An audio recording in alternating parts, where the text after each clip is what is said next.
Yes, it's time for another edition of Biztalk Nightcap. Right as my camera's been going dead. Your All imaging edge I've webcam. been having to restart my camera like off and on all night. It's like for the past 30 minutes since I've sat here. So That's sad. sorry you won't get to see my face. But I don't know if Tyler and this is Jason gonna here. be workable.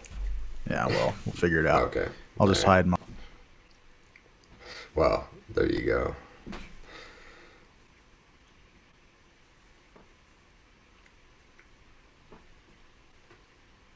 We're good. I'm Yeah. back. Oh God, that's So now I'm on disturbing. the left. I don't know how I feel about that. We can There we fix that. go. Everything is all back to No Ben tonight. He's at the Utah Jazz game. How are the Jazz doing? losing. Are they? Yeah. The Portland? They're Yeah. down 65-58. Ben has the link. He may check in from the game. I don't know. He I has don't the know. opportunity to do that.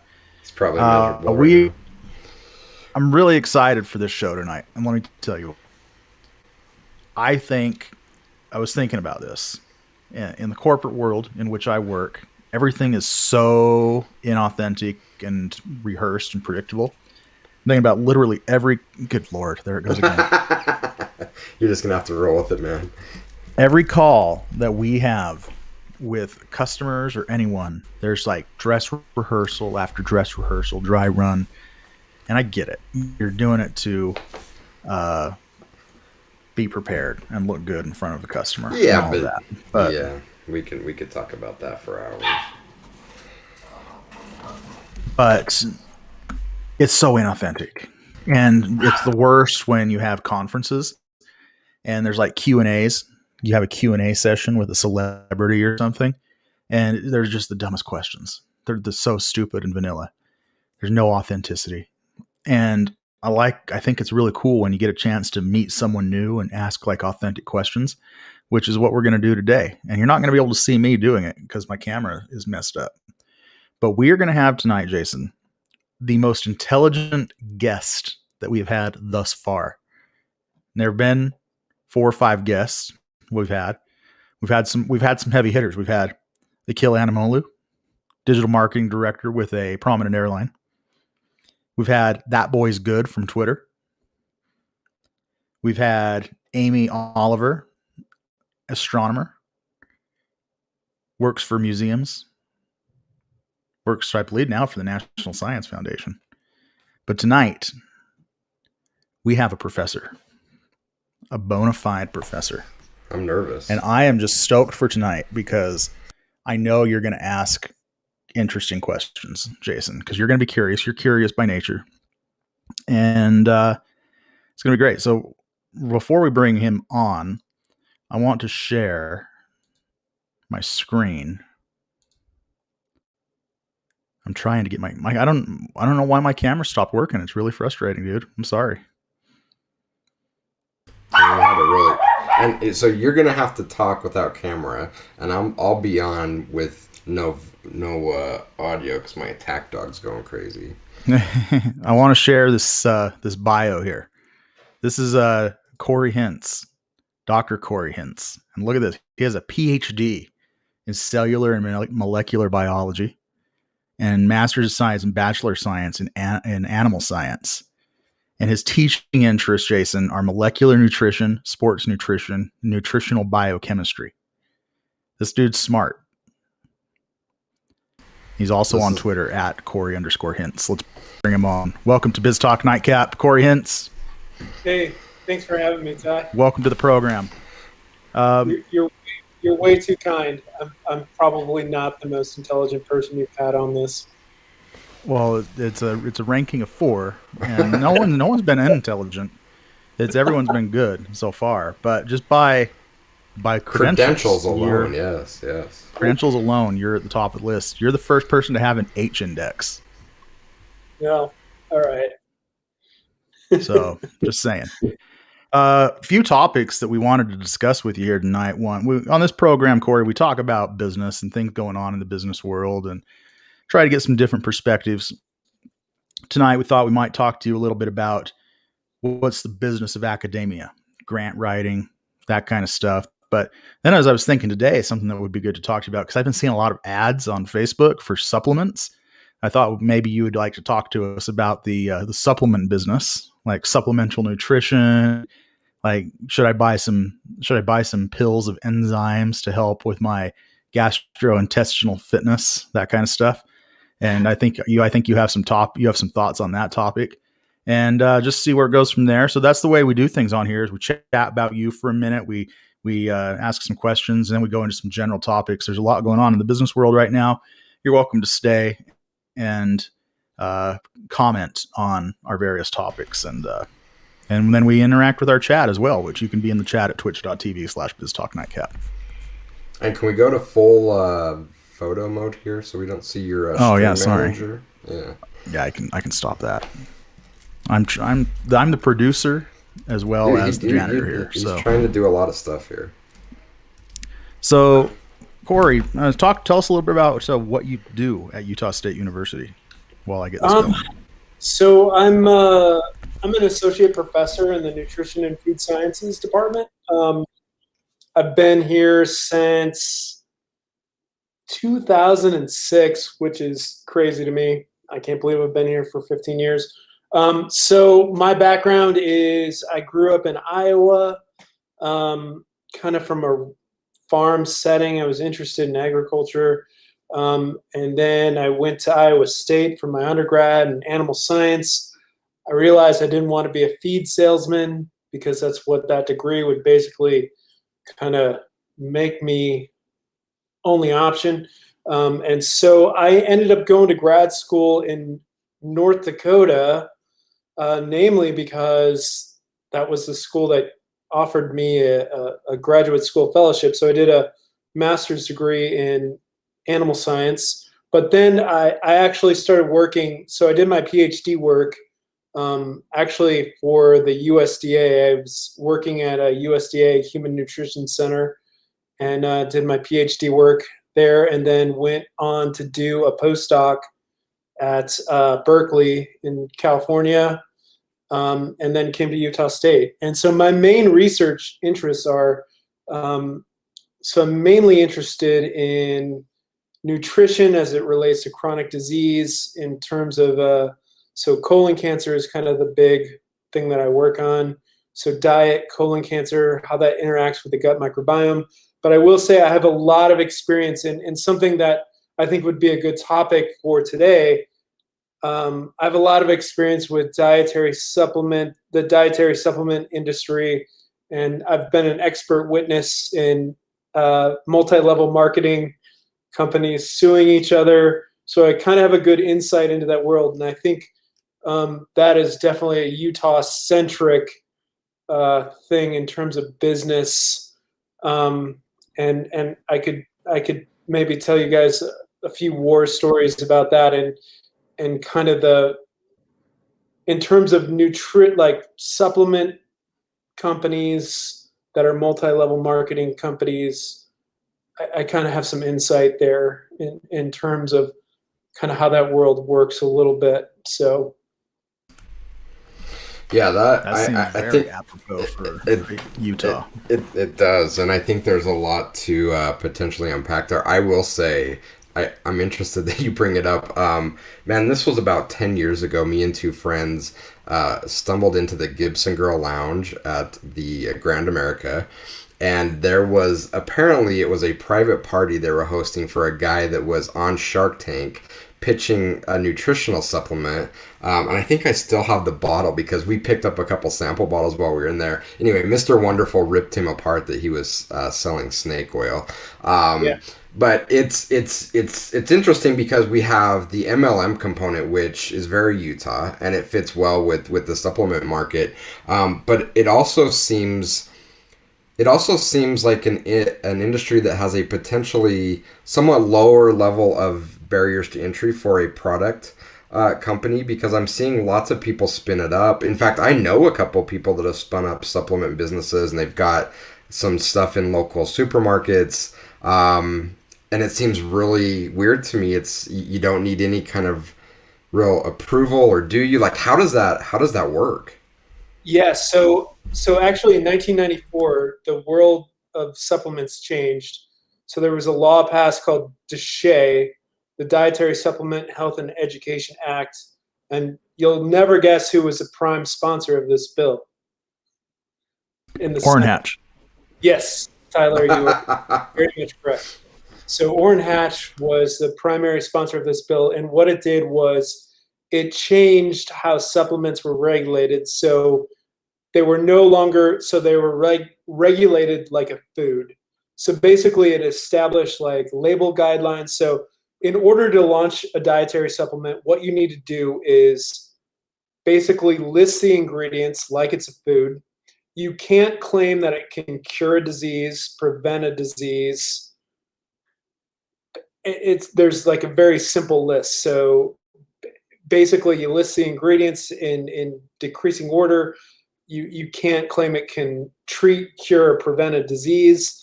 And then you can like make some, innocuous comment like, if you take this supplement, it will help you feel your best. And as long as you follow those rules, there's no oversight in terms, so there's not like a outside lab that's measuring the purity of your supplement, to make sure that what you claim is in it is in it.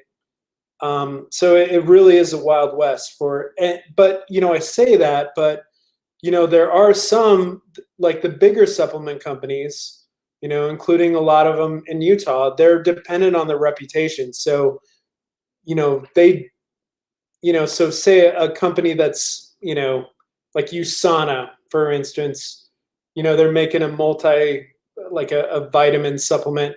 They're not outright cheating on. I mean, I've been to their facility, and they're making sure that the right amounts of the vitamins and minerals are in there.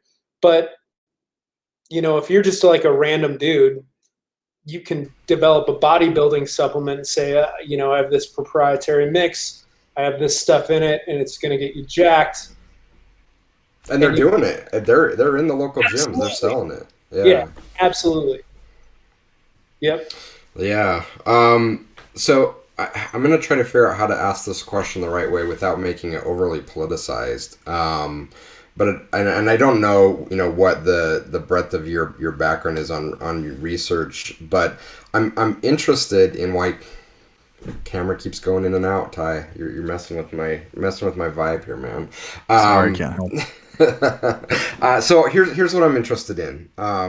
Right now we're at the tail end of a pandemic. It seems like in Utah that we have a fairly sizable chunk of the population that is saying, I don't want a vaccine because I don't know what's in it. I don't know what it's going to do. However, we also have a pretty sizable chunk that I think your recommendations may be, hey, it's really simple. Eat some proper foods, and it's going to help with your long-term, whatever it is that you're dealing with. Yet people psychologically are more adept to saying, hey, I'm going to take a pill because I think that's going to be more powerful than, sticking to a diet where I eat some kale and some grains, and that just doesn't feel like it has the impact of me taking a supplement. Does that make sense? Like this weird kind of butting of heads where it's like they won't take it in one, but in another form it's like, yeah, I'll take it. I have no idea what it's going to do, but I think it's going to make me stronger or better. Yeah, totally. I mean, so one of the problems like in the nutrition world, and I see it every day on social media, is that, nutrition is extremely important for health. And we know that for chronic disease, but, so you mentioned the pandemic, taking some dietary supplements over a short course of time is not going to help you, beat COVID. So I see this kind of paradox all the time. The same people who are strong believers in taking dietary supplements to improve their health, the Venn diagram of those people and people who refuse to get vaccinated is almost a perfect circle. And it doesn't compute with yeah, it's weird. It's so weird, right? Yeah. And I don't know what that is. I think part of it is, and again, not to get political or anything, but there's kind of like this, and not to bring up people or whatever, but like kind of this Joe Rogan type mindset of people who think that they can control their entire destiny basically through kind of moral decisions of how their diet is, how their training is, and that's going to dictate whether or not they're going to like die from COVID, right? And we know that's not the case. I mean, totally healthy people get COVID and they suffer from it, immensely, right? So yeah. Yeah, it's an interesting field of study for sure. How much have you seen over the years the general acceptance of supplements? I remember, I don't know the companies, but in the 80s, my parents' friends were all into the kind of the MLMs. Maybe that was back when Nature's Sunshine was just getting a start, and I think maybe Melaleucas of the world. And they were kind of off in the corner, but now it seems like maybe it's becoming more and more accepted to see it mainstream. In fact, so here in Utah, we have Real Salt Lake's title sponsor is LifeVantage. You have LA Galaxy out in LA that is, slipping the name, Herbalife. And Herbalife was really popularized in the documentary Betting on Zero. Where they went out to fight this guy and who apparently won. Their stock was quite high. It seems to be becoming more mainstream. Have you seen an arc where it's kind of come out of the shadows of these weird MLMs and little religious circles to be more in everyday life over the years? yeah, no, I totally think so. I don't know. I don't have like the data of, like how, percentage of, like MLM business over the last 20 years. But I mean, just anecdotally, it does, I feel the same. Like it seems to be getting kind of stronger. And, a lot of these MLMs are, so the products that they sell, aren't necessarily harmful, but I mean, if you look at in terms of like risk, reward risk. So if you put, how much money you're spending on these. So a really good example of this is, so and I think I'm like probably the same of everyone in Utah. So I have a cousin who's big into an MLM, and like she was emailing me constantly. She was like, it would be so good, with your credentials, if you could back me on these products. And I can say, my cousin, he has a PhD, he's a nutrition professor, and he says these are, and I wouldn't do it. I mean, I'm not going to do that, right? And so I like did a deep dive on some of her products, and the products were innocuous. They're not harmful, but so a good example was one of the things she was selling was a whey protein supplement. And I actually did a study where I fed pigs whey protein. And so like I had experience like buying whey protein wholesale from basically the cheese manufacturers. So that's where whey protein comes from, is a byproduct of cheese. And so like I was getting this whey protein for like $4 a pound. And so that's probably the same price or cheaper that her multi-level marketing company was getting it from the suppliers. And they were marking up the price of whey protein by like 1,000%. It was insane. Like they're basically taking these products, they're putting glossy images on it, and they're getting people to sell it for them.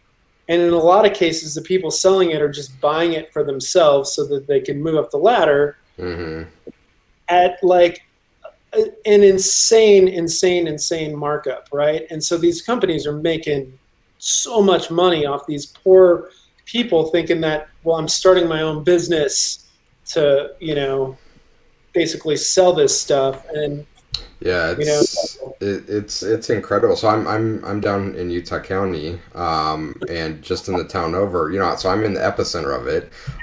Driving through Pleasant Grove, there is a giant new campus for doTERRA.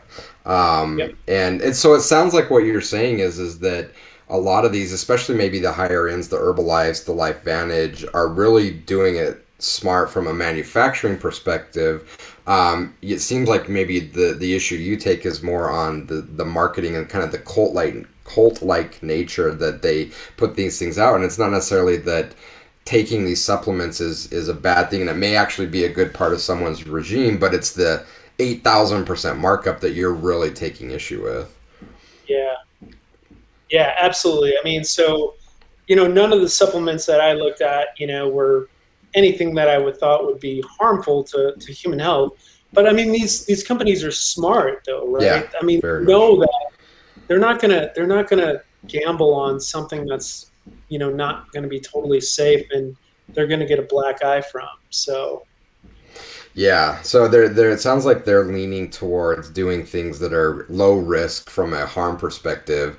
I'm wondering then, are they finding some kind of balance of things? So you mentioned kind of the whey protein supplements. Are these things that would have some kind of a physical effect in the body that I would feel, or do you think it's more psychological, that it's a placebo type effect?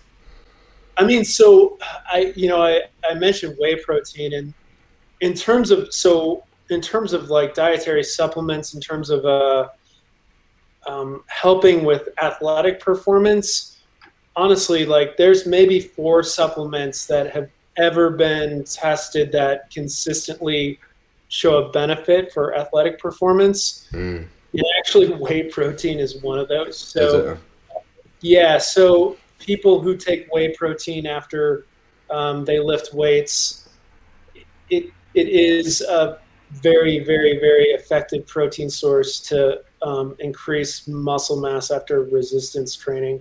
And so the other couple would be creatine and then caffeine for endurance, like running.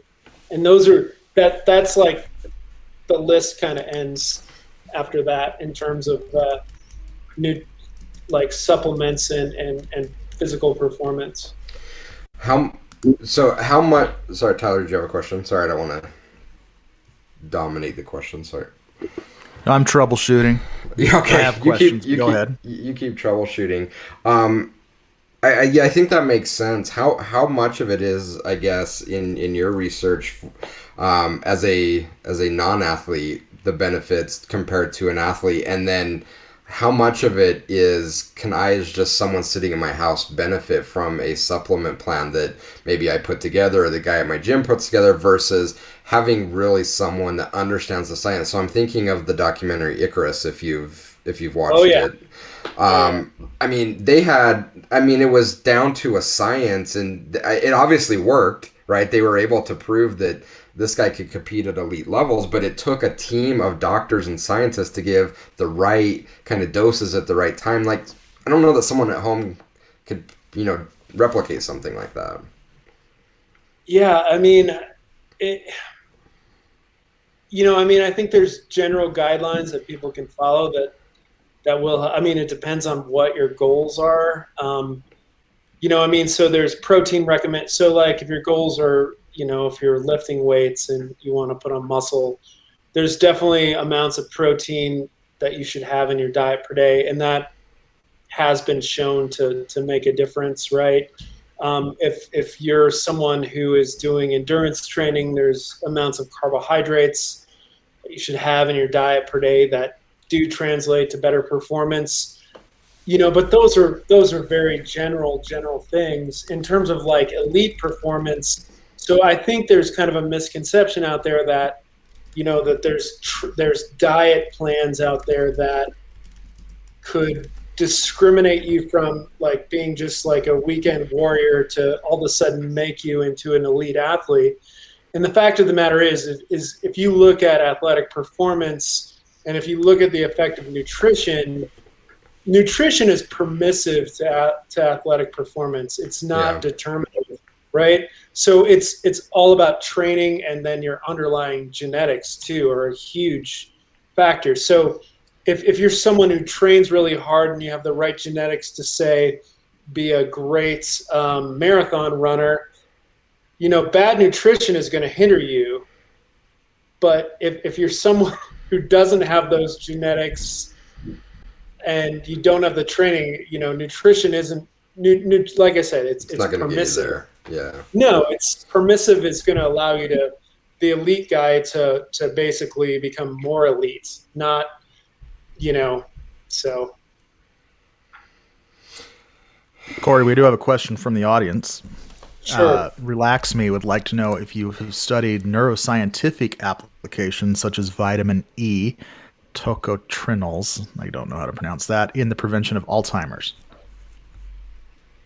So I have not personally studied that. I mean, I've seen some papers that suggest that um, people who consume more vitamin E, like who have more.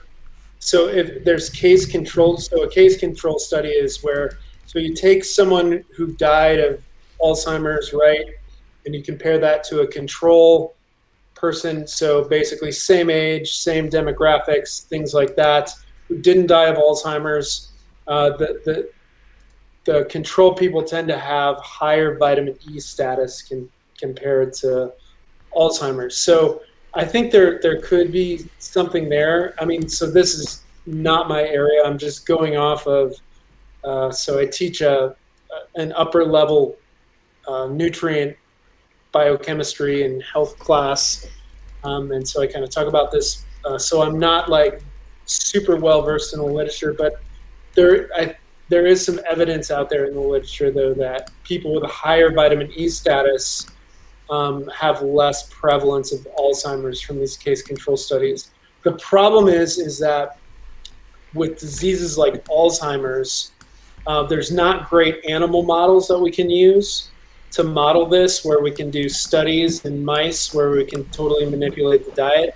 And as you guys know, Alzheimer's is a disease that manifests itself over decades, right? I mean, so it's hard to do human studies with dietary manipulations and looking at things like Alzheimer's. So there's a few data sets out there where they've tracked people for a while, and they do basically food frequency questionnaires where they can estimate what people are eating over time, but it's kind of inaccurate. So, you know, so long-winded answer. I think there is some evidence with suboptimal vitamin E intakes increasing risk of Alzheimer's. So I have so many questions, and I don't know when Ty's going to cut me off, so I'm going to ask this one because I kind of want to shift towards, we talked a lot about supplements and get your take on, from a dietary perspective, what you're seeing in your research. And you may be picking up that I really like documentaries. I'm going to bring up two more documentaries that kind of are competing against each other. So Iron Cowboy, which... the guy that runs, and he's actually, I think, based in Lehi, Utah. Yeah, James Lawrence ran 50 triathlons in 50 days in 50 states. Yeah. And he come out saying, you know, I know it's trendy, but I eat steak, I eat chicken, like I eat whatever I want. I want to contrast that with the other documentary that's pretty popular out there called The Game Changers, which follows around a lot of elite athletes that have shifted to a pure plant-based diet and said that they've gone to completely different levels in their performance. Interested in what your research has kind of been bearing out. So I'll say this. So I've seen both those documentaries. And so, you know, So in terms of like kind of a keto-based diet, so there is a ton of like enthusiasm about that.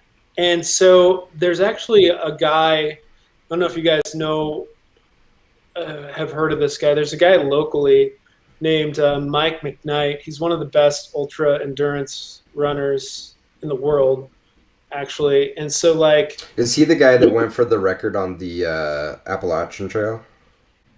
No, so he won.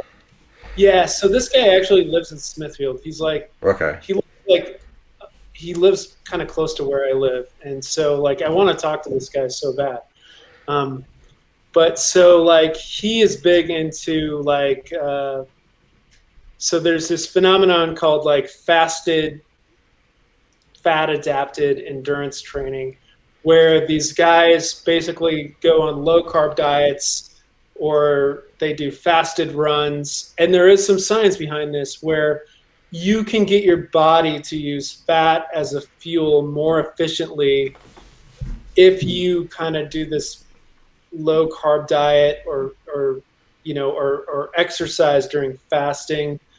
And the science is there. It does happen, but it is very, very niche. It's very niche to ultra endurance. So these are people who are doing like ultra marathons, and this doesn't work if you're doing like a 5K run or something like that. So this is for people who are out there for hours, right?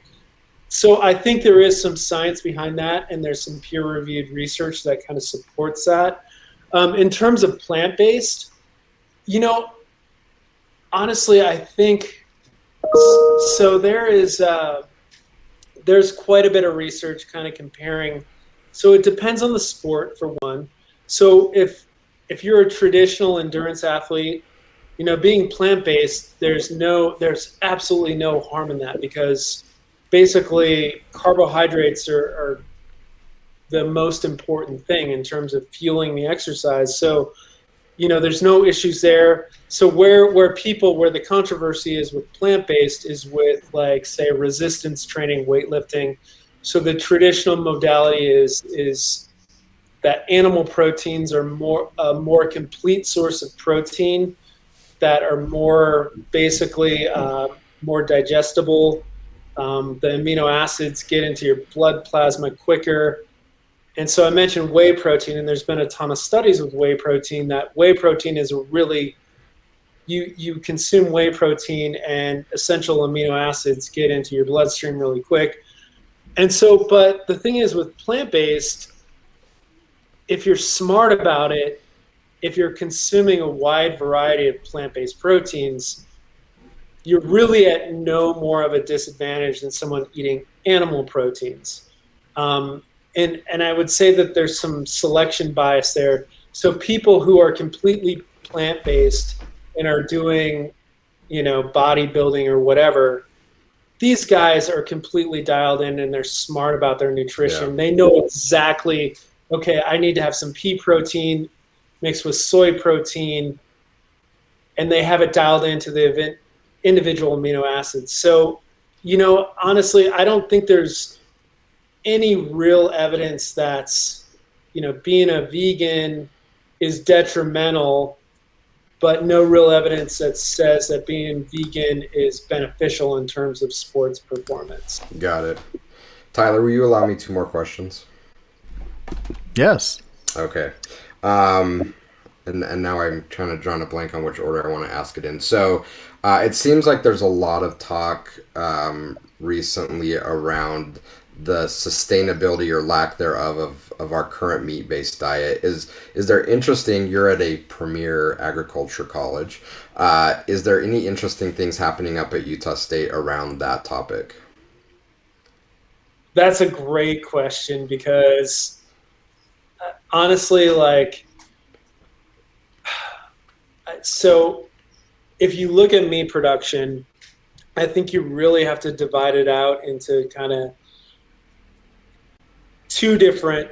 So traditional meat production, you basically take a calf, it's born, maybe it's on a pasture for, 4 or 5 months, and then it goes to a feedlot and it's fed a grain diet, right, in a cramped atmosphere. And, it's basically, you try and get it as big as you can in a short period of time, and then it gets slaughtered. And so really, if you look at kind of the research in terms of like greenhouse gas emissions and global warming, most of the burden of that takes place during the feeding period, the feeding it grain in a feedlot, right? And so I think,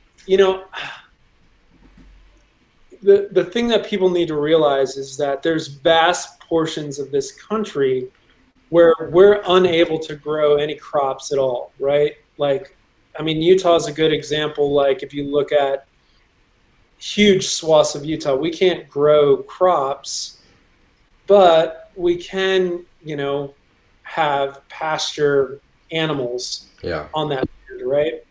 And maybe Utah's not the best example.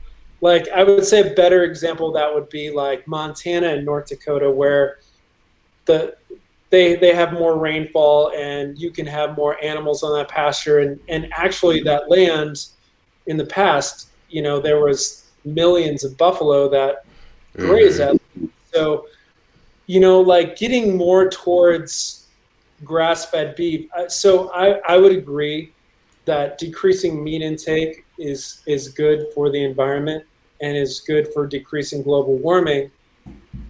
But at the same time, I do still think that there's a place for meat in human diets, but we need to try and get more towards those, you know, less harmful methods to Yeah. do that. So grass-fed beef, you know, using land where we're not able to grow anything anyway, you know, where we can't grow crops, and using that land to produce protein.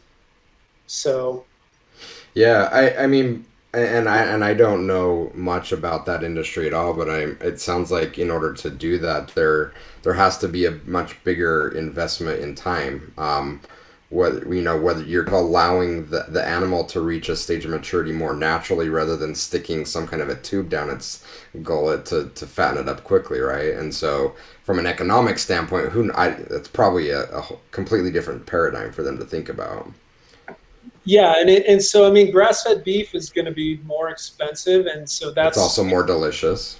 yeah, and so I mean, the market is going to, you know, drive that too, you know. So Yeah. probably less people will be eating beef, if it's more expensive. It'll be more of and honestly, beef should be more of a delicacy compared to a probably maybe an everyday staple, right? I mean, so people shouldn't probably be eating red meat every day anyway for, you know, health reasons. Actually, so So that was going to be my follow up second question is, and then kind of tying it back into supplements. Did the supplement market emerge due to a gap in our nutrition, or did we get to a point where we really weren't getting the things that we needed, and the supplements came in as a necessity, or are we getting what we need out of our standard diet, and it's just kind of an add on to that? yeah, that's a good question. So, like, actually, a big part of my research is trying to model American diets, in mice. So what we do is we can model colon cancer in mice, and so like one of the things that I'm a strong supporter of is trying to basically build mouse diets that replicate what real human beings are actually eating. So um, most people use mouse diets that are basically engineered to increase mouse health. And so I developed a diet that, so there's databases that track basically what Americans eat. And so I scaled the average American diet to mice. And so we use this diet in our colon cancer studies. And it turns out the American diet increases colon cancer quite a bit. And so there are some nutrients that are chronically low in the American diet. So, Mm. and some that are chronically high. And so, like calcium is typically low in the American diet. Salt is typically high. Um, simple sugars are very high in the American diet. Hmm. Surprising, right? Yeah.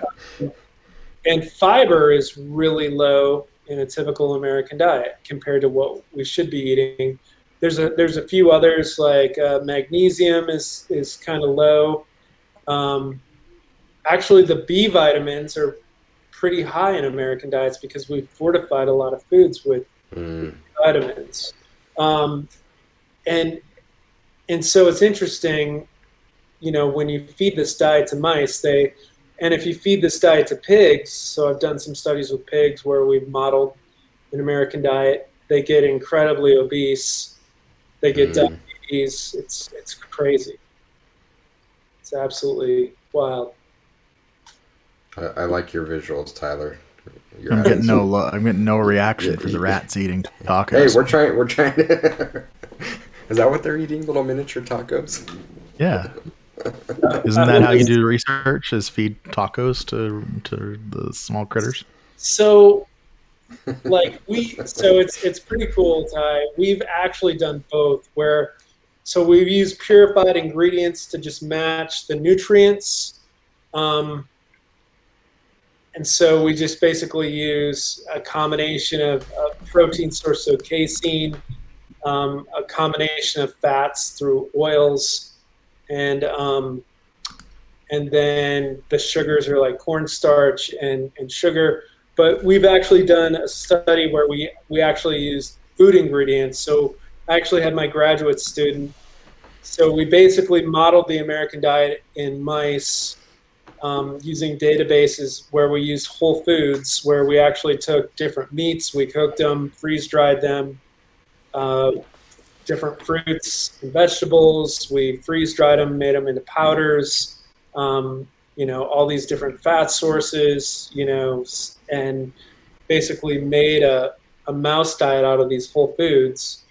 And the thing is, what's wild is like when you like I like would like I actually ate some of this diet and it was delicious. I mean, but it makes sense that it would be delicious because it's the average American dietary pattern, which kind of we live in this obesogenic environment because food companies make more money if they can develop a food that people find palatable, right?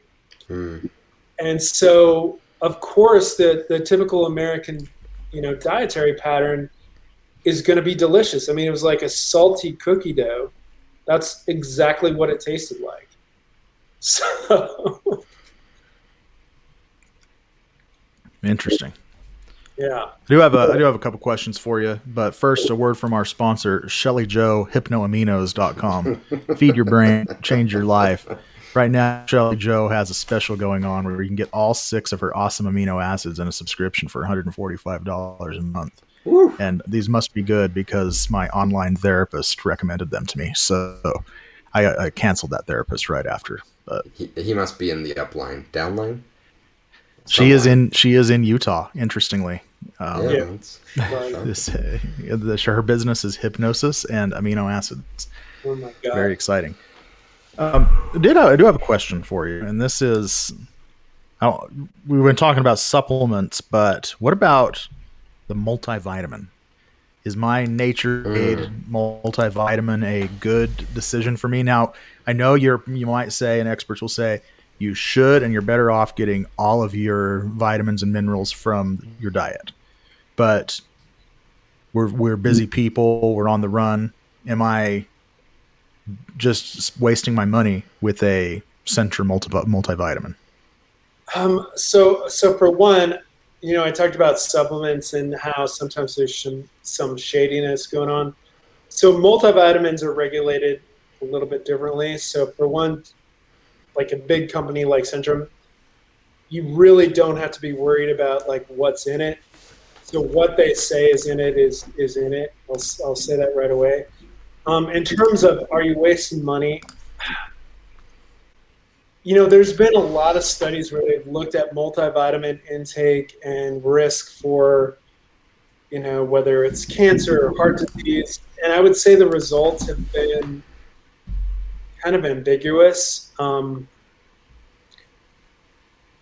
There's no, I don't think anyone would say that there's a consensus that, oh, absolutely, you need to be taking a multivitamin for optimum health. And I think part of it is that individual nutrient intakes are so varied that there definitely probably are some people that by taking a multivitamin, they might be helping themselves not have a like subclinical deficiency of, some vitamin or mineral.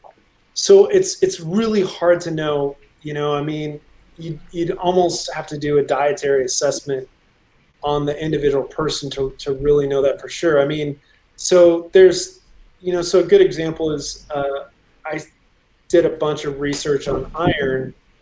My whole postdoc was on iron metabolism. And iron is something that there's like over 1 billion people on Earth that are iron deficient, and giving someone an iron supplement is one of the simplest things that you can do to improve those people's lives.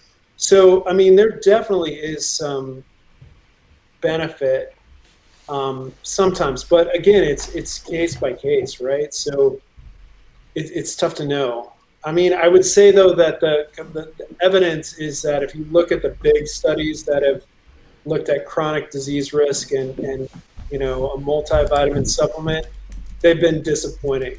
That it's not the home run that you would think it would be in terms of preventing like cancer or cardiovascular disease. So I'm gonna. Interesting. One question I have is: have you looked into Dr. Amon's supplements that he sells? Because his specials on PBS are very. It seems like there's a lot of science that backs the way he goes. I don't know if you're familiar with him or not. So I think he's a Southern California based doctor, primarily focused on mood disorders, anxiety, depression.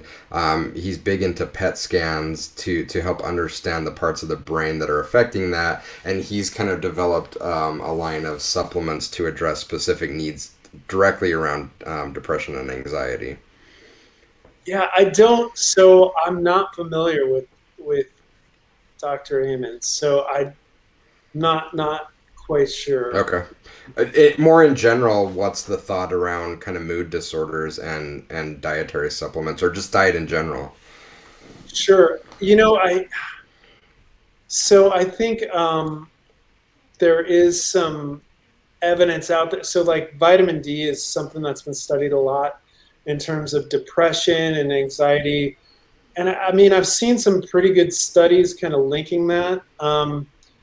I think one of the problems with that whole literature is that it's tough to disentangle. So a lot of people who have anxiety and depression, part of that whole process is changes in dietary behavior too. Like maybe you're not consuming a great diet when you're depressed, and so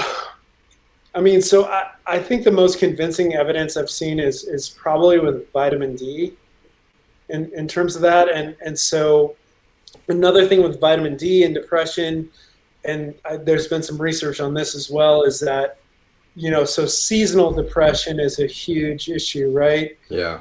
And so vitamin D is something that a lot of us will get a lot of vitamin. So it's one of the weird vitamins in that our bodies can make it, but only if we have sunlight, UV rays to catalyze the chemical reaction to make it.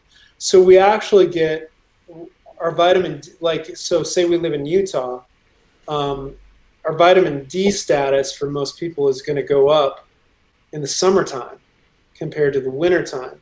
And so there's been a lot of speculation about kind of, with seasonal depression and vitamin D and things like that. Yeah, it's super interesting. All right, this is my last question, Ty, so you can cut me off at any time. But keeping kind of on that vein, it seems like the popular path, and it's probably been this way for what, 50 years in kind of depression and anxiety, is focusing on serotonin. And so a lot of the popular drugs are around inhibiting the reuptake of serotonin. From a nutrition standpoint, if we believe that serotonin is a popular driver of mental health, is there a nutritional component that impacts serotonin more than potentially others, or is it one of those things that just doesn't cross the blood brain barrier type of thing? That's a complicated question. So no, it's a really good question, and like kind of truthfully, I'm not sure. Yeah. So there's some nutritional factors that are related to like producing serotonin, but I don't know the literature well enough to know like if there are peer-reviewed studies out there looking at kind of dietary interventions and serotonin levels.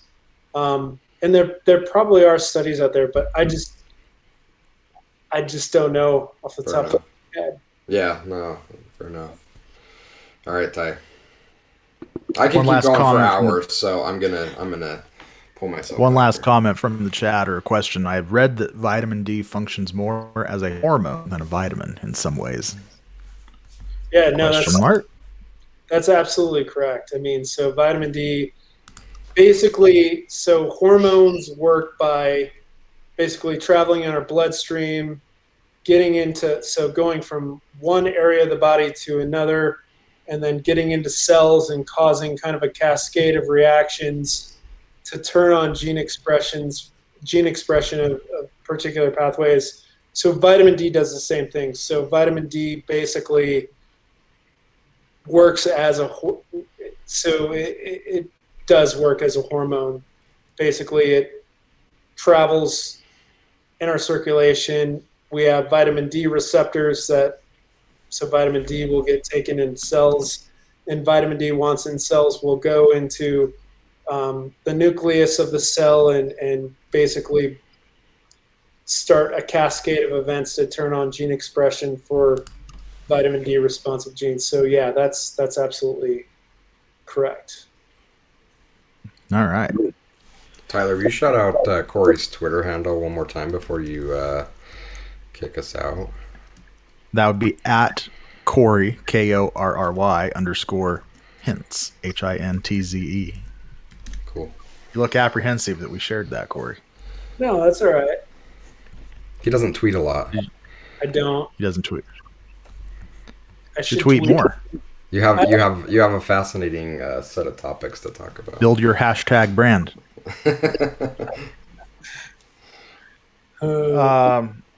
You're welcome to stay, Korry. We appreciate your time tonight. We will only have about a few more minutes here, but I'm sorry, I couldn't stop. You're good. It was a great conversation, Jason. See, this is what I was talking about at the beginning: is we throw an interesting person in front of Jason, and he'll just ask all sorts of questions.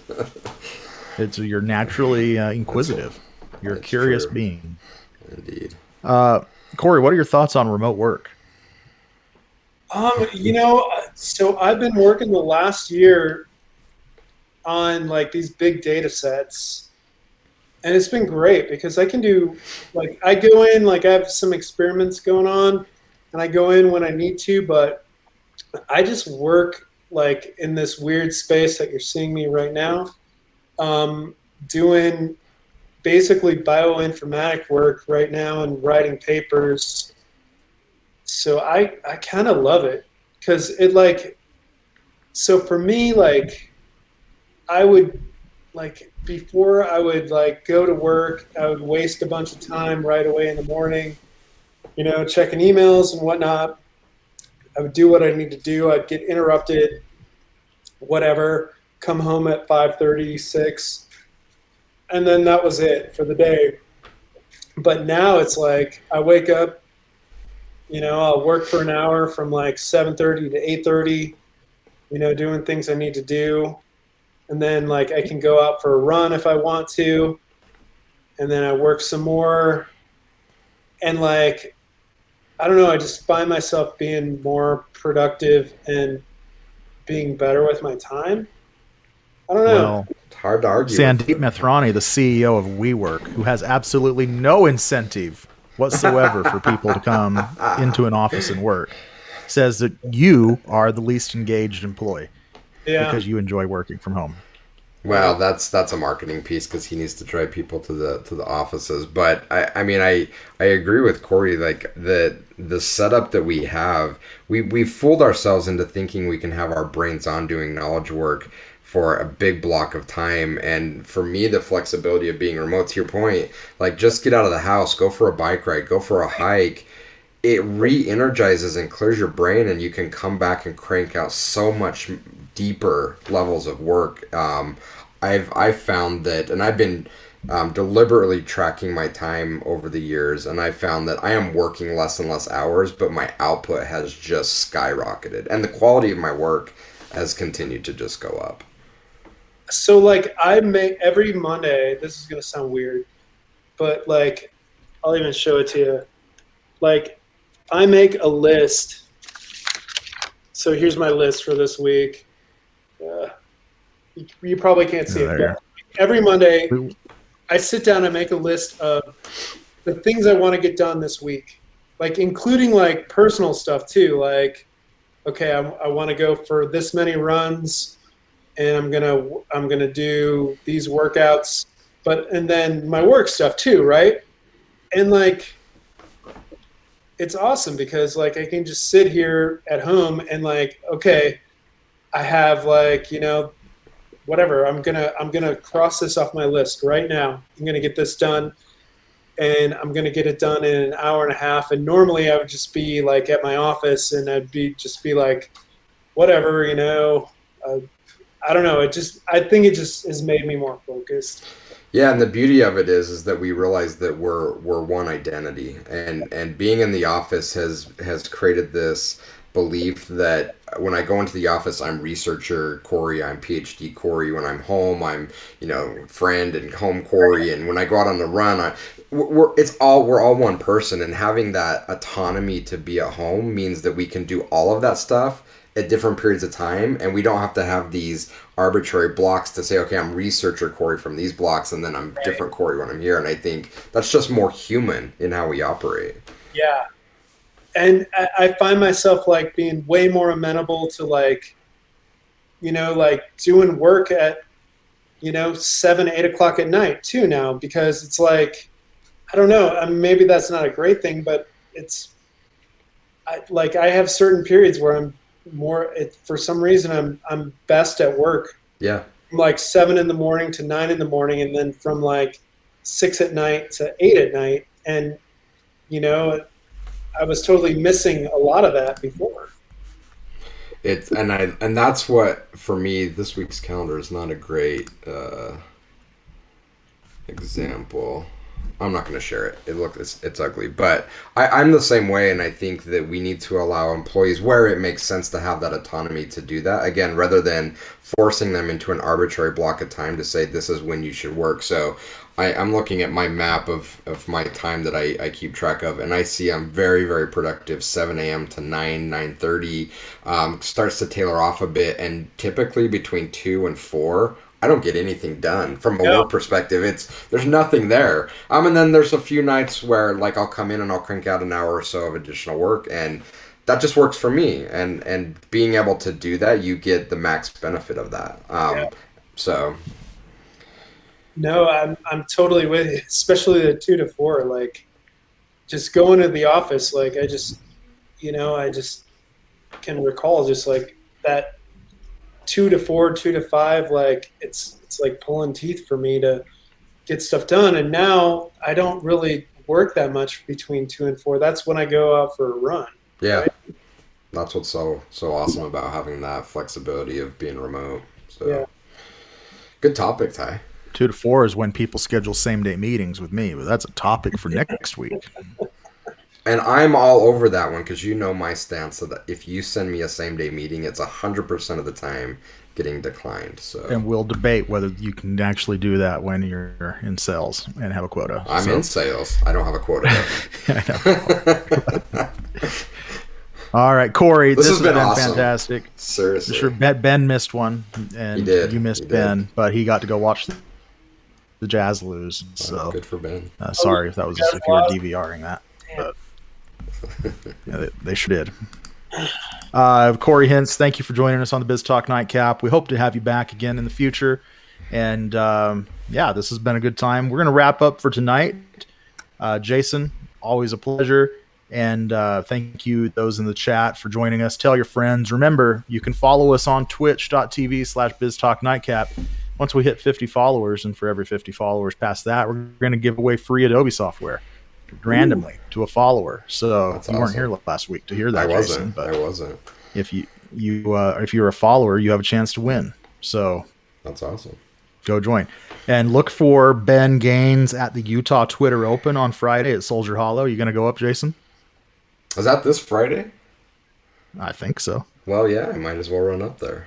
All right. They will be, Ben and Jason will be manning one of the holes at the Utah Twitter Open. And now that Kyle Whittingham won't be there, you guys will be the biggest celebrities. So that is all for tonight. We hope everyone stays safe. Take care now.